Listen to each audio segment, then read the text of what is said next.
তখন এসআইআর নাম ছিল না, এসআইআর নাম এবার দিয়ে এসআইআর নাম আমরা কেউ কখনো আগে শুনি। যদি কোনো একটা বৈধ ভোটারের নাম বাদ যায়, সেই ক্ষেত্রে তৃণমূল কংগ্রেস যতটা লড়াই করার অত্যন্ত দৃঢ়তার সঙ্গে পার্টিটা করি এবং আমার শিরায় শিরায় তৃণমূল কংগ্রেস আছে, কখনো শিরার মধ্যে বিজেপি ঢুকবে না। 26 সালে যেভাবে আবার যখন বিধানসভা ভোট হবে, 2021 সালে মমতা বন্দ্যোপাধ্যায় যতগুলো সিট নিয়ে ক্ষমতায় এসেছিল, তার থেকে আরো অনেক বেশি সিট নিয়ে মমতা বন্দ্যোপাধ্যায় আবার ক্ষমতায় আসছে। মানুষ ভয় পাচ্ছে যে হয়তো তাদের নাম বাদ চলে যেতে পারে বা তাদেরকে ডিটেনশন ক্যাম্পে পাঠাতে হতে পারে। কেন মমতা বন্দ্যোপাধ্যায় এসআইআর এর বিরোধিতা করছে? প্রথম কথা, মমতা বন্দ্যোপাধ্যায় কখনো এসআইআর নিয়ে বলেইনি।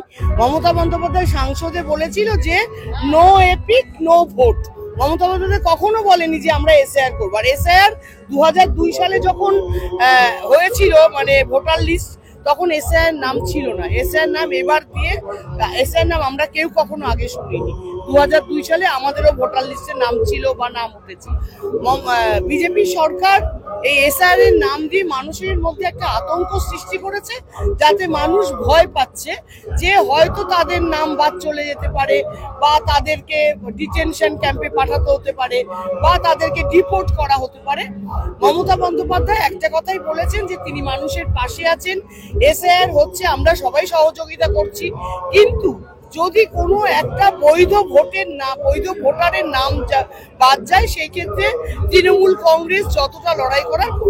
পাল্টা বিজেপি বারবার মিছিল করছে এসআইআর এর পক্ষে, ওরা এসআইআর এর পক্ষে করবেই, কারণ ওরা আতঙ্কিত আছে যে 2026 সালে যেভাবে আবার যখন বিধানসভা ভোট হবে, 2021 সালে মমতা বন্দ্যোপাধ্যায় যতগুলো সিট নিয়ে ক্ষমতায় এসেছিল, তার থেকে আরো অনেক বেশি সিট নিয়ে মমতা বন্দ্যোপাধ্যায় আবার ক্ষমতায় আসছে বাংলায়, এবং সেটাই তাদের মধ্যে আতঙ্কের সৃষ্টি হয়েছে বলে, তাদের মধ্যে আতঙ্ক তৈরি হয়েছে বলে তারা এখন মানুষের মধ্যে আতঙ্ক সৃষ্টি করতে চাইছে যে 2002 সালে যাদের নাম ছিল তাদের এই দিতে হবে ওই দিতে হবে।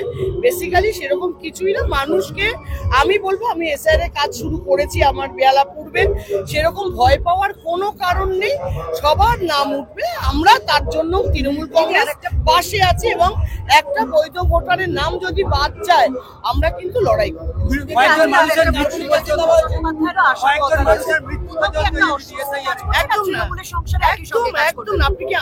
আমি যে আপনাদের সঙ্গে কথা বলছি, আপনার কি আমার মধ্যে কোন রকম মনে হচ্ছে যে কোনো ভয় পাচ্ছি, অস্বস্তি হচ্ছে?